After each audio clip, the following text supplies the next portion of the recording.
Hola, buenos días.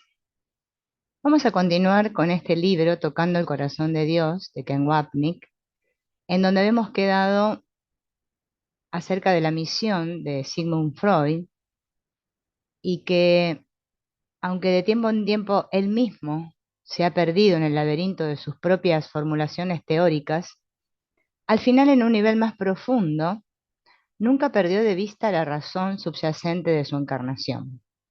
Él se mantuvo fiel a su propósito, utilizando las manifestaciones externas de su vida, incluido su trabajo, como un medio para lograr el propósito de despertar al mundo la verdad de lo malo y su dinámica que residía en el inconsciente de todos. Por esta razón, nos centraremos en el contenido que subyace a los detalles específicos de las enseñanzas psicológicas de Freud. Debería ser el mismo enfoque que adoptaría un erudito moderno al considerar a Platón. Lo que pasa para nosotros es que parecerían ser prejuicios inaceptables, por ejemplo, en obras como La República, que podrían tentar a uno a descartar el corazón y el alma del regalo de Platón al mundo, pero esto es todo lo que refleja el contenido del mensaje subyacente de entrenar, es decir, educar a las personas para que vayan más allá de la apariencia de sus yoes, o sea, del ego. Ya saben que cuando decimos yo, decimos ego, hacia la realidad de la verdad virtuosa que es su yo. En cierto sentido, los críticos de Freud tienen bastante razón al acusar a Freud de ver en sus pacientes y en sí mismo lo que él quería ver. Y esto es de hecho así en vista de que vino al mundo con un sentido de misión para descubrir los horrores de lo que había sido reprimido, un hallazgo que luego justificó a través de su trabajo. Si ampliamos el principio de incertidumbre de Heisenberg más allá de su ámbito más apropiado en la física cuántica, podemos decir que nunca se puede conocer una verdad objetiva, ya que los observadores siempre influyen en lo observado, al ver el objeto de estudio o escrutinio a través de sus propios lentes. Como dice el curso de milagros, la proyección crea la percepción. Pero esto no solo es cierto en el caso de Freud o de quienes lo estudian, sino de todos. Nunca podemos conocer verdaderamente el significado de la vida o el trabajo de una persona, pero tenemos muchas más posibilidades de aproximarnos a tal comprensión si vemos el trabajo o el evento en el contexto general de la vida de la persona y mucho menos dentro del contexto histórico y ahistórico más amplio. Es decir, es útil leer a Freud a través de la lente más amplia de un curso de milagros, el contenido, no la forma, aunque él mismo a menudo quedó atrapado en la forma, defendiéndola en lugar de su contenido, de describir simbólicamente las vicisitudes del inconsciente. Un ejemplo de Freud, atrapado en su teoría formal, sería lo que él llamó la teoría sexual, que se convirtió en una de las piedras angulares del psicoanálisis, no solo como teoría, sino también como práctica. Thomas Mann reflejó este contenido en su maravilloso ensayo Freud y el futuro. Freud opina que la importancia del psicoanálisis como ciencia del inconsciente superará en el futuro con creces su valor como método terapéutico. Freud hizo eco de la observación de Mann en Psicoanálisis, un artículo escrito para la Enciclopedia Británica en 1926. La influencia terapéutica de psicoanálisis depende de la sustitución de los actos mentales inconscientes por actos conscientes y es efectiva dentro de los límites de este factor. La influencia terapéutica del psicoanálisis depende de la sustitución de los actos mentales inconscientes por actos conscientes y es efectiva dentro de los límites de este factor, o sea que suceda esto. Esta sustitución se efectúa superando ¿qué cosa? Las resistencias internas en la mente. El futuro probablemente atribuirá mucha mayor importancia al psicoanálisis como ciencia del inconsciente que como procedimiento terapéutico. Lo que descubrió en la mente Freud, ¿no? El método psicoterapéutico, con el tiempo irá siendo mejorado, así como fue mejorado, no sé, los transportes y todo lo que tenemos en este mundo. Su teoría, a partir de su terapia, en sus primeros años, él estaba preocupado eh, porque se lo consideraba un médico, primeramente, ¿no? Al final, eh, muchos de los críticos lo atacaron y todavía lo atacan debido a su postura terapéutica e inconscientemente usan estos juicios como una defensa para no tener que lidiar con los horrores del inconsciente. Por cierto, luego más adelante vamos a hablar sobre las ideas de Freud, sobre la práctica de esta teoría, y de los medios por los cuales Freud o sus seguidores realmente lo practicaron. Ken Wapnick habla acerca de un recuerdo de una conversación que tuvo cuando todavía era estudiante de posgrado con uno de los hombres más sabios, Ernest Schatel, un analista sullivaniano, y, y ese hombre, bueno, habló con ese hombre, ¿no? Acerca de Freud y de los errores obvios que este gran hombre había cometido. Schatel le comentó, citando una fuente que nunca Ken Wapnick dice que pudo localizar, que si un hombre sabio te ofrece veneno, bébelo. Si un tonto te ofrece un antídoto, recházalo. Freud era uno de esos hombres y aunque algunas de sus ideas parezcan veneno, sería prudente escuchar atentamente lo que tenía que decir. De nuevo, escuchar el contenido detrás de la forma. Escribiendo en una línea similar, Jones comentó sobre la importancia de las ideas de Freud en el contexto de la adopción por parte de Freud de las ideas de Lamarck. Desacreditó las opiniones sobre la herencia de las características adquiridas, aunque sus detalles a veces eran erróneos. Podemos aplicar este pensamiento a todas las amplias opiniones de Freud. Jones escribió: me viene a la mente en relación con esto un pasaje apropiado de un escritor, Whitman. Nunca es prudente negar a los hombres de genio el uso de cualquier método al que su intuición pueda guiarlos. Por lo general se puede confiar en que harán lo correcto, aunque por la falta de familiaridad con el procedimiento puedan dar una razón equivocada para hacerlo. En una declaración universalmente atribuida a Albert Einstein, leemos sobre aquellos que desafiarían el trabajo de aquellos cuya estatura eclipsa con creces la suya. Los grandes espíritus siempre han encontrado una violenta oposición por parte de las mentes mediocres. La versión del curso de este principio viene en el uso metafórico de águilas y gorriones. Es a aquellos que aprendieron sobre la libertad a quienes debes preguntar qué es la libertad.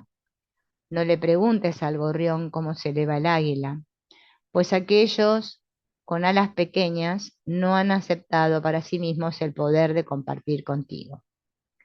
Thomas Mann reconoció la importante contribución de esta figura imponente, este águila ante los hombres, en estas palabras.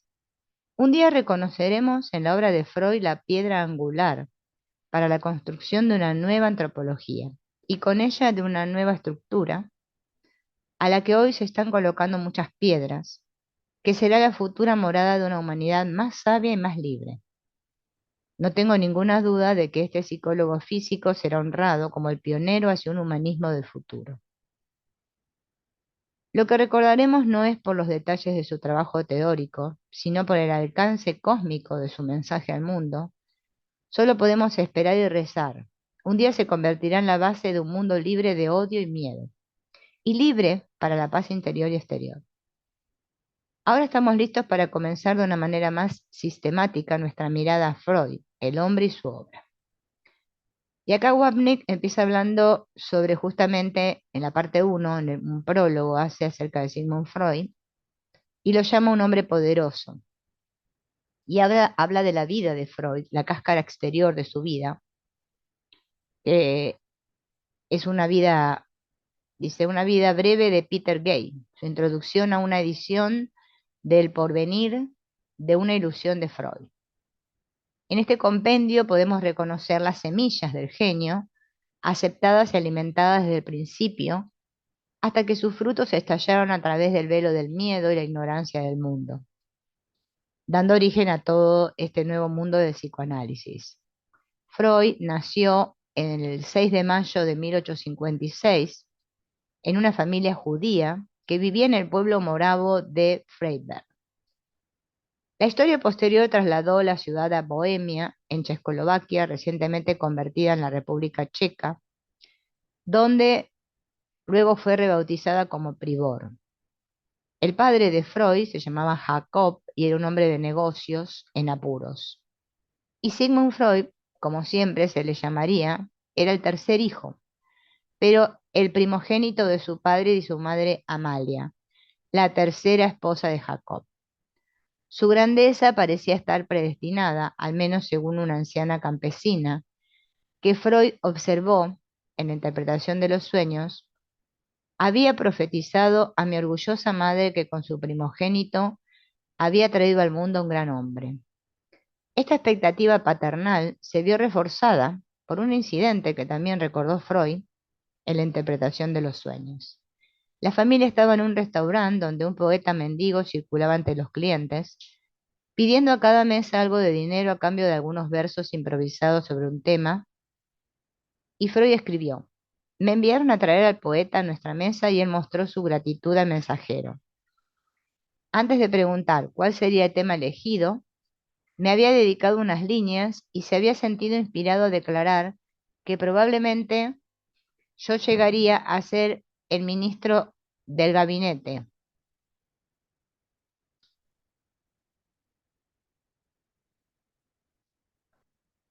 En aquellos días, un ministro del gabinete se consideraba un puesto de honor, especialmente para un judío.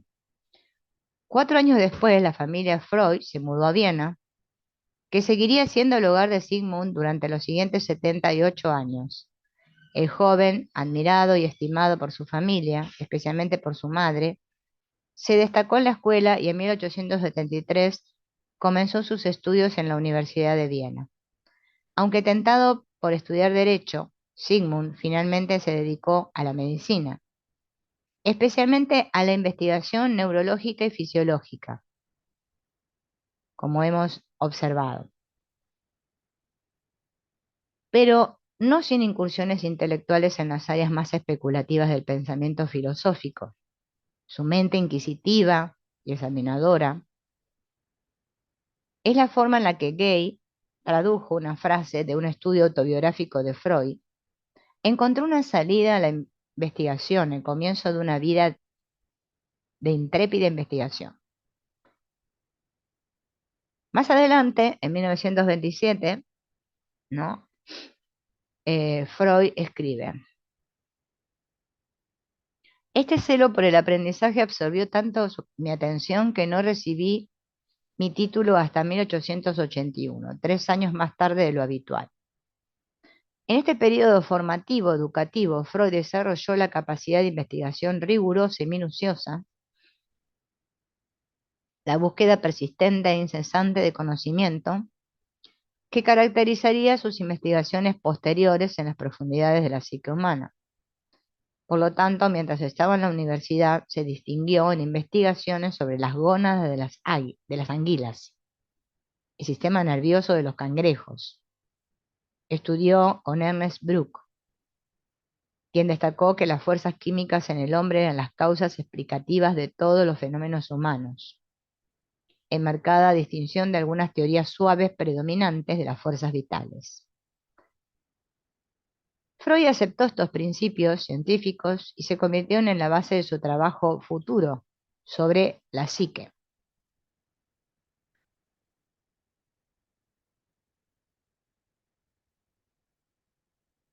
Luego fue a trabajar con otros colegas, ¿no? Y empezó con el estudio este de la histeria, bueno, y demás trabajos, ¿no? Otra influencia que tuvo fue la de Fechner, cuyos estudios psicofísicos impactaron en gran medida sus florecientes investigaciones teóricas. Escribió Lo único sensato sobre el tema, los sueños, lo dijo el viejo Fechner en su sublime simplicidad, que territorio psíquico en el que se desarrolla el proceso onírico es otro. Fechner comparó este territorio psíquico con un iceberg gobernado por una energía mental oculta. También analizó los principios de placer y displacer y constancia, que desempeñaron papeles cruciales no solo en el trabajo teórico temprano de Freud, sino que se convirtieron en la base del trabajo de su vida, de cartografiar la psique. Este interés temprano se centró en la investigación animal, con la mirada puesta en probar la exactitud de las teorías evolutivas de Darwin. Las teorías de Darwin lo atrajeron fuertemente porque ofrecían esperanzas de un avance extraordinario para comprender el mundo. En ese momento, Freud no estaba tan interesado en lo que se interesó luego, eh, sino que estaba más interesado en la investigación sobre lo desconocido biológico. En 1878 escribió a un amigo que estaba eligiendo maltratar animales en lugar de torturar a humanos. Al mirar atrás, Freud escribió la mentalidad única, o sea, la unilateralidad, que finalmente encontró su enfoque en su trabajo de investigación sobre la psique humana. Bien, entonces hablando del tema este de la unilateralidad y todo esto que fue avanzando, ¿no?, en la formación de Sigmund Freud, eh, también apareció el término este, o este querer, buscar, ¿no?, esto de lo edípico, eh, explorando los misterios de la naturaleza para poder resolver el enigma de la vida. Es como que, bueno, Freud se aventuró en las misteriosas profundidades de la psique. También hizo trabajos sobre la afasia, un descubrimiento sobre los anestésicos de la morfina, que contribuyó, eh, bueno, a la cirugía. Eh, Luego se enamoró, en 1882, de Martha Bernays, que con el tiempo se convertiría en su esposa y madre de sus 6 hijos. Él la conoció a través de su hermana y bueno, se comprometieron y se casaron. Pero claro, no ganaba mucho dinero, hasta que bueno, se pudo realmente estabilizar, ¿no? Eh, bueno, él seguía estudiando sobre el asunto de la morfina. eh,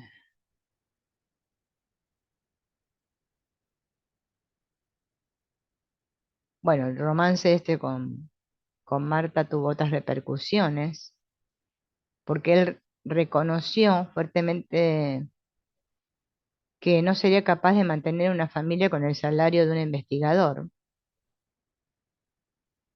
Eh, entonces le escribió esto a un colega analista, Carl Abraham, en la que dijo: mi constitución psíquica requiere urgentemente la adquisición y el gasto de dinero para mi familia. Luego le escribió a un sobrino: después de un largo periodo de pobreza estoy ganando dinero. He pasado por muchas dificultades y me atrevo a decir que he provisto para mi esposa. Freud tomó la fatídica decisión de dedicarse a la práctica de la medicina, una ocupación con la que nunca se identificó, pero bueno, se entregó por el dinero, ¿no? Cuando necesitaba el dinero. Y él dice, Freud, que después de 41 años de actividad médica, mi autoconocimiento me dice que nunca he sido realmente un médico en el sentido propio. Me convertí en médico al verme obligado a desviarme de mi propósito original, y el triunfo de mi vida radica en haber encontrado, después de un largo y tortuoso viaje, el camino de regreso a mi camino primitivo. Así fue solo hacia el final de su vida que Freud regresó de lo que él llamó, curiosamente, una fase de desarrollo regresivo, a su primer amor, que sería la psicología, ¿no? El interés humanista especulativo en la cultura que había contenido tan rigurosamente a través de una autodisciplina exigente. Los hilos que en el curso de mi desarrollo se habían entrelazado han comenzado ahora a separarse. Los intereses que había adquirido en la última parte de mi vida han retrocedido. Bueno, o sea que él hace este desvío y después vuelve, ¿no? A la parte de la psicología. Era una persona que, bueno, era muy ansiosa de conocimiento, ¿no? Bueno, de saber. eh, Leía mucho Shakespeare, Cervantes, Molière, Lessing, Goethe, Schiller. Eh, Tenía un gran amor, ¿no? Por la literatura. eh, y en 1885 y 86, Freud fue nombrado neurólogo francés, o sea, por el neurólogo francés Charcot en París. Pudo trabajar con él y eso fue un paso importante en su carrera. Lo introdujo en el fenómeno de la hipnosis para tratar las dolencias físicas. Y bueno, él abrazó esta técnica, pero luego la repudió por ineficaz, porque decía que no, con esta técnica no se deshacían las resistencias internas a la cura. Esta experiencia con Charcot lo llevó a Freud a centrarse cada vez más en la curación psicológica de los síntomas físicos, tanto que pronto se convirtió en algo absorbente y finalmente lo llevó al desarrollo de una psicología de la mente, que reflejaba su propia idea de una sola cosa. Le escribió a Fries: un hombre como yo no puede vivir sin un caballito de madera, una pasión que lo consume, en palabras de Schiller, un tirano. He encontrado a mi tirano y a su servicio no conozco límites. Mi tirano es la psicología. Siempre ha sido mi objetivo distintivo y atractivo, y ahora, desde que he dado con la neurosis, se ha acercado mucho más. Estoy continuamente ocupado con la psicología.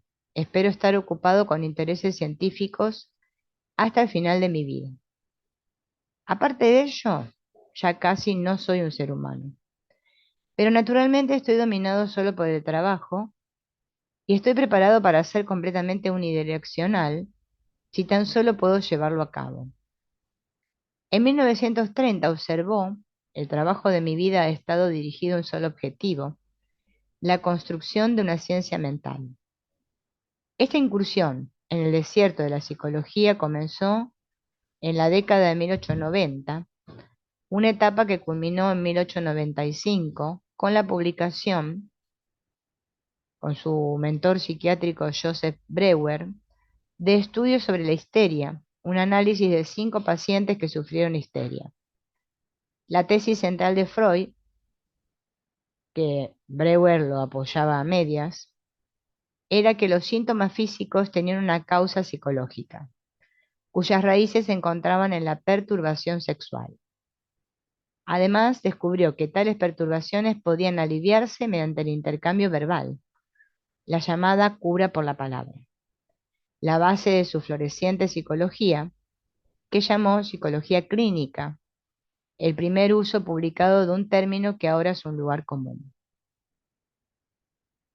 30 años después, reflexionó sobre este periodo de descubrimiento explosivo y sus poderosas consecuencias personales, el precio de la misión, porque vivir bajo un tirano no fue gratis. Más adelante hablaremos de la necesidad de Freud de identificarse con este trato percibido injusto. Sucedió que en los años a partir de 1895 fui sometido a dos impresiones poderosas que se combinaron para producir el mismo efecto en mí. Por un lado, había obtenido mi primera visión de las profundidades de la vida, de los instintos humanos. Había visto algunas cosas que eran aleccionadoras e incluso a principios aterradoras. Por otra parte, el anuncio de mis desagradables descubrimientos tuvo como resultado la ruptura de la mayor parte de mis contactos humanos. Me sentí como si fuera despreciado y rechazado. En relación con su análisis de Dora, que se convertiría en uno de los casos de estudio más famosos del psicoanálisis, Freud le escribe a su amigo Fliess: es lo más sutil que he escrito hasta ahora, y desanimará a la gente aún más de lo habitual. Pero uno cumple con su deber y no escribe solo para el día. En más de una ocasión, Freud repitió esta observación de que su obra era para el futuro, reminiscencia de la actitud de Beethoven cuando su editor lo convenció de sustituir otro movimiento por el final de su cuarteto en su si bemol mayor, la poderosa y sobrenatural Grosse Furche.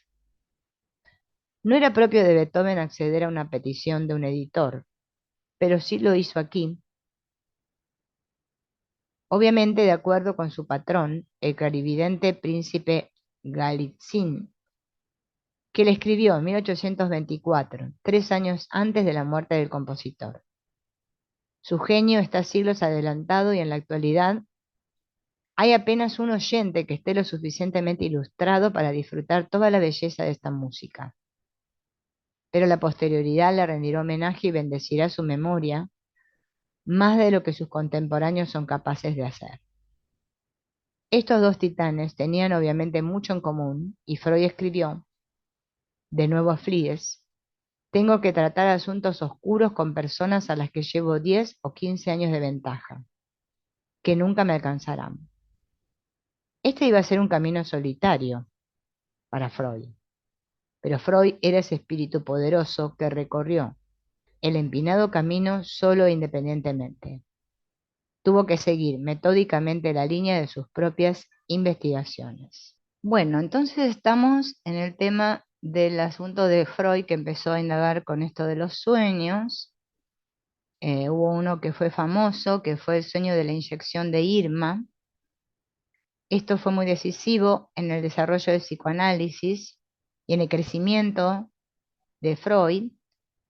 Y pasaron 4 años hasta que, bueno, se publicó la interpretación de los sueños, que bueno, que es un libro, ¿no? Que fue hoy en día se sigue usando.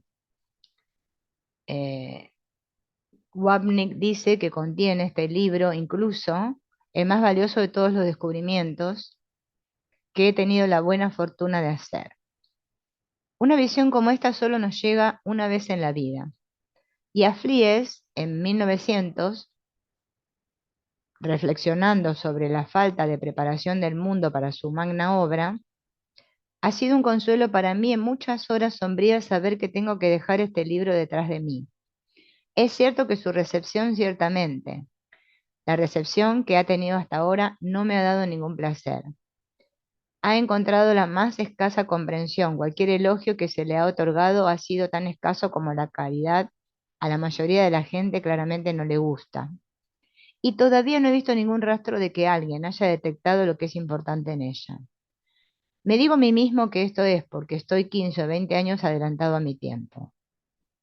Freud, sin embargo, era más consciente de la dificultad que su escritura planteaba a la audiencia, así como el costo personal que esto le exigía a él, y expresó sus preocupaciones como siempre durante este periodo a su confidente Fliess.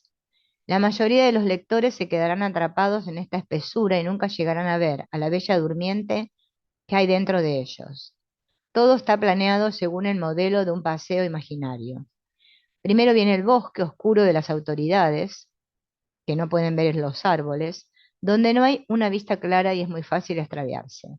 Luego hay un desfiladero cavernoso por el que guío mis lectores, mis especímenes, con sus peculiaridades, sus detalles, sus indiscreciones y sus malos chistes, y luego de inmediato el terreno elevado y la perspectiva y la pregunta, ¿qué camino quieres tomar? Sabes que he estado atravesando una profunda crisis interior y si nos encontramos, verías cómo me ha envejecido. Interiormente estoy profundamente empobrecido. He tenido que demoler todos mis castillos en el aire y acabo de reunir el coraje suficiente para empezar a reconstruirlos. Nadie puede ayudarme en lo que me oprime. Es mi cruz, la que debo llevar. Y Dios sabe que mi espalda se está doblando notoriamente bajo ella. La historia ha corroborado el sentido intuitivo de Freud del importante lugar que la interpretación de los sueños ocuparía en el pensamiento occidental contemporáneo.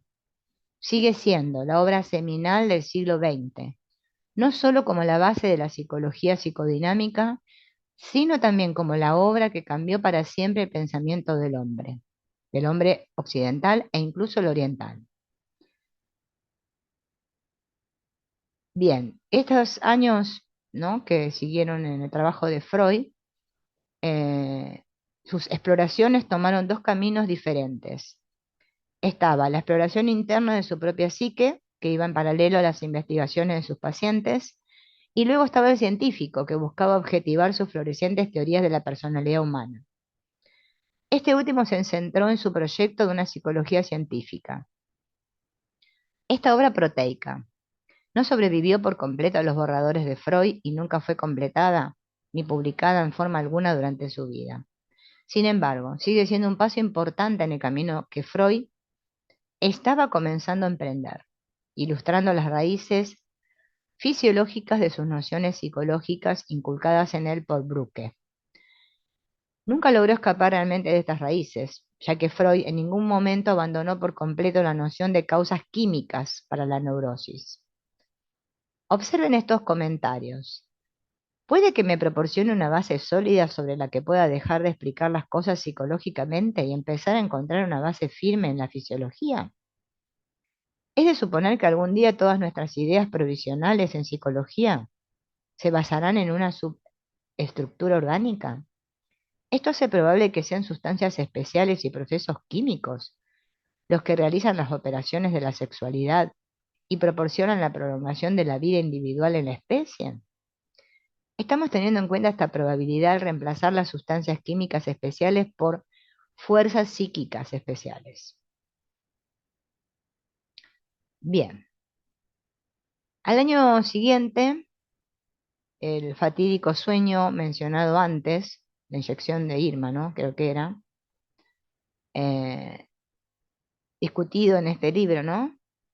El autoanálisis de Freud comenzó en serio cuando murió su padre. Más adelante, en esta vida, escribió que la muerte de un padre era la pérdida más dolorosa en la vida de un hombre. Uno de los frutos de este periodo fue su descubrimiento del complejo de Edipo, el famoso triángulo familiar al que se refirió como romances familiares y que emanó del análisis de su propio romance familiar. Hay cosas que fermentan dentro de mí. El paciente principal con el que estoy ocupado soy yo mismo. Este análisis es más difícil que cualquier otro. También es lo que paraliza el poder de escribir y comunicar lo que he aprendido hasta ahora, pero creo que es necesario. Y es una etapa necesaria en mi trabajo. Durante los últimos 4 días mi autoanálisis ha estado avanzando en los sueños y aportando las conclusiones y pruebas más valiosas. La publicación de lo que Freud a veces llamó su libro de los sueños lanzó oficialmente el psicoanálisis, aunque Freud empleó por primera vez el término 3 años antes. También usó la interpretación de los sueños como el vehículo para presentar su teoría de la mente en el importantísimo 7º capítulo, increíble para su época. Bien, todo fue escrito por el inconsciente, según el conocido principio de Itzig, el jinete del domingo. Itzig, ¿a dónde vas? No me preguntes a mí, pregúntale al caballo. Al principio de un párrafo nunca sabía dónde debía terminar, no estaba escrito para ser leído. Cualquier intento de estilo se abandonó después de las primeras 2 páginas. A pesar de todo esto, por supuesto, Creo en los resultados. No tengo la menor idea de qué forma adoptará finalmente el contenido. Bueno, ahí empezó a ser más conocido Freud, ¿no? Fue nombrado profesor en la Universidad de Viena y había discusiones, ¿no? En cuanto a todo esto que él planteaba sobre la sexualidad. Eh, el tema con Jung también aparece, ¿no? Porque él como que lo había visto como su sucesor. Eh,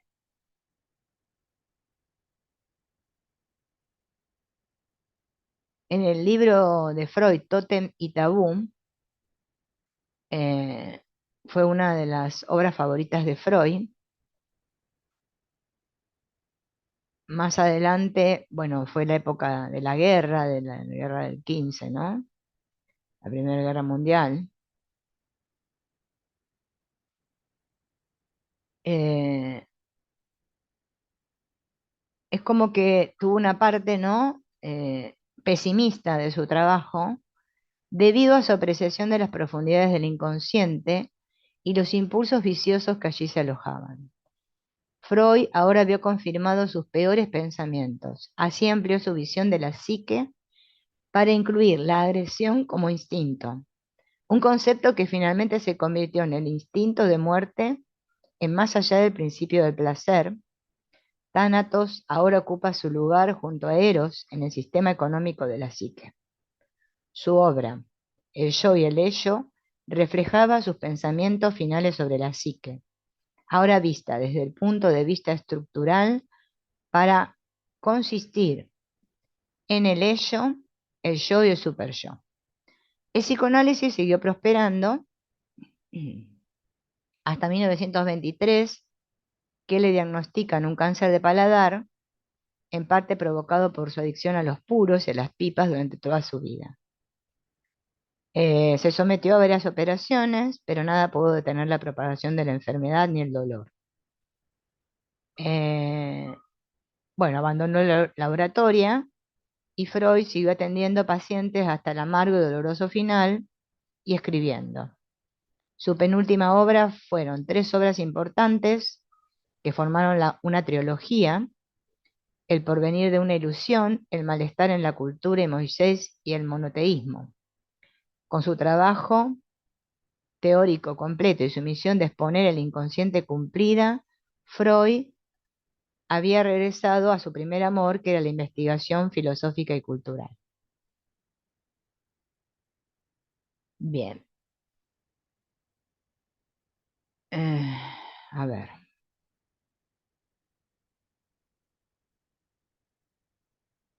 esto es más o menos un resumen de la vida de Freud, de lo que hizo.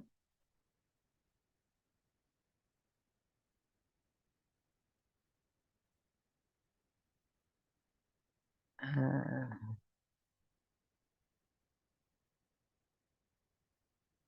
entonces, eh, los hechos o la forma de la vida de Freud pueden servir como marco dentro del cual ahora podemos explorar más profundamente su contenido o propósito.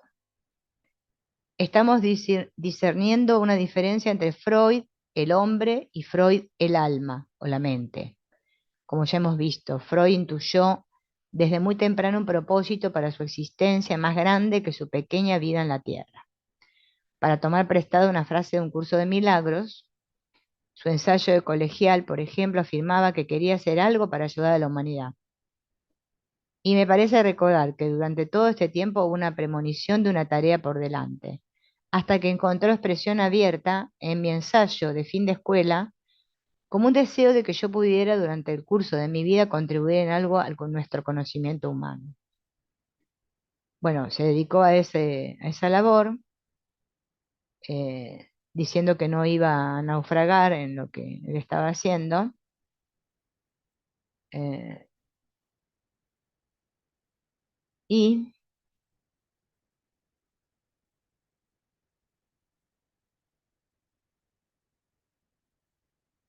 después, más adelante, ¿no? Empieza a hablar de Freud como un hombre poderoso, Y en una carta de 1873 a un amigo, Freud escribió: lo dedicaré enteramente a estudiar temas humanísticos, que no tienen nada que ver con mi futura profesión, pero que me van a ser útiles, salvo por un desvío relativamente breve hacia la investigación biológica.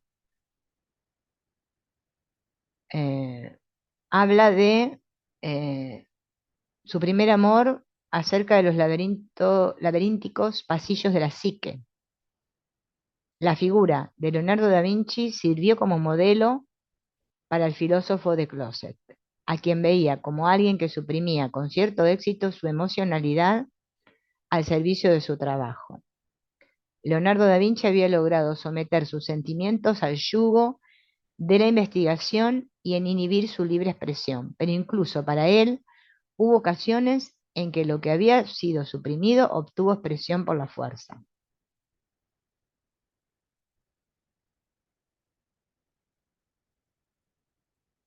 Bien, Freud, al igual que Beethoven, también se identificó con Prometeo, el gran portador mitológico del fuego, que desobedeció a Zeus para beneficiar a la humanidad.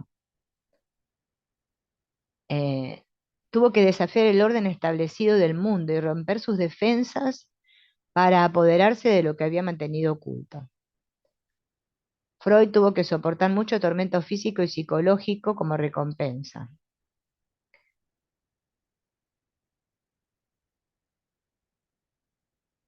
En la historia, ¿no?, de Psique, puede haber sido particularmente atractiva para Freud porque ella tuvo que entrar al inframundo y recuperar algo allí antes de poder alcanzar su apoteosis. Freud, de manera similar, tuvo que atreverse a entrar al inframundo, el inframundo del alma, para alcanzar su iluminación. Un curso de milagros afirma que el propósito lo es todo y que se puede entender el significado de algo por su resultado. El objetivo determina el propósito de la situación o relación y por lo tanto su significado. Así, por ejemplo, leemos en un curso de milagros: ¿para qué? ¿Qué debes aprender a hacer en conexión con todo? ¿Cuál es el propósito? Sea cual sea, dirigirá tus esfuerzos automáticamente. Cuando tomas una decisión de propósito, entonces has tomado una decisión sobre tu esfuerzo futuro. Una decisión que permanecerá vigente a menos que cambies de idea. Y Freud escribe parecido cuando habla de las acciones fallidas y los instintos. Los actos fallidos son fenómenos psíquicos en toda su extensión y siempre tienen un significado y una intención. Sirven a propósitos definidos que, debido a la situación psicológica prevaleciente, no pueden ser expresados de ninguna otra manera. Al aplicar el concepto de propósito a Freud y su vida, el resultado fue que el inconsciente y las diversas dinámicas del ego se han convertido en palabras y conceptos cotidianos. Y ese fue el propósito y el significado de su vida: hacer que lo malo sea reconocible y comprensible para el mundo del que era una parte inherente. Los impulsos y deseos sexuales que desenterramos tan laboriosamente en los adultos de entre sus propios escombros son propiedad común de todos los hombres, una parte de la constitución humana. Esto se ve en Freud, en la anécdota relatada por Ana Freud, cuando Ana era todavía adolescente, que caminaba con él por las calles de Viena y veía casas muy hermosas, y Freud le dijo: ¿ves esas hermosas casas con todas sus hermosas fachadas? Las cosas no son necesariamente tan hermosas detrás de las fachadas. Lo mismo sucede con los seres humanos. Evidentemente, el propósito de la obra de Freud era descubrir y dejar al descubierto para el mundo lo que no era necesariamente tan hermoso detrás de las fachadas. El intrépido investigador expuso lo malo que acechaba en las profundidades de la oscuridad inconsciente, no solo en los individuos, sino también en la sociedad. De esta manera, se identificó con el papel de destructor de ilusiones en la frase de Guy: la ilusión de que el Homo sapiens era bueno, creado a imagen y semejanza de una deidad benéfica, para agravar este escandaloso ataque a la inocencia de la humanidad a través de sus investigaciones sobre la sexualidad infantil. Expuso el mito rouseauniano de la bondad humana que solo estaba manchada por las duras realidades de un mundo cruel e insensible. Freud nos permitió cambiar nuestra perspectiva, ahora viendo lo externo como una proyección de lo que estaba sucediendo en nuestro interior. Obvio que no definió interior como lo hace un curso de milagros, pero sí permitió que el mundo se diera cuenta de que la causa del comportamiento perturbado o no, no radica en causas percibidas por el ojo o estudiadas en un laboratorio. Todos somos heridos, la culpa original, pero todos tratamos de cubrirlo con las curitas de nuestras defensas neuróticas, psicóticas o incluso de lo que consideramos normal. Y Freud descubrió que lo neurótico arroja una luz tan clara sobre lo normal en gran medida porque los dos no son realmente tan diferentes entre sí. Desgarró las vendas para que pudiéramos ver el pozo negro de fuerzas instintivas en conflicto que rugían en el inconsciente, haciendo posible así que nos curáramos. Continuamos en la próxima.